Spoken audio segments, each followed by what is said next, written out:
May isang babaeng na-rape, nabuntis siya at nagkaroon ng isang anak. At nung lumaki na ang bata ay palagi niya itong sinasaktan kahit konting galaw ng bata ay sinasaktan niya agad ito. Dumating ang araw na naisipan ng bata na malapit na pala ang birthday ng kanyang ina. Tinanong niya ang kanyang ina. Inay, malapit na po ang birthday mo, ano po ba ang gusto niyong regalo ng kahit ganun mapapasaya ko kayo, sabi ng bata. Ang sagot ng kanyang ina, gusto mong malaman kung ano ang gusto kong regalo, sana mamatay ka, buwiset ka. Kaya napaiyak na lang ang bata.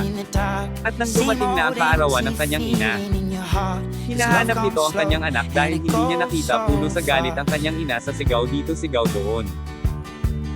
At nung pagpasok ng kanyang ina sa kwarto ay doon niya natagpuan ang kanyang anak na nakabitin at nakatali, biglang napaluhod ang kanyang ina at nakita niya ang papel na may sulat sa paa ng bata. Inay, happy birthday po, tinupad ko po yung gusto niyo sa kaarawan niyo para naman kahit minsan ay mapapasaya ko kayo. Tandaan niyo po, inay, mahal na mahal kita.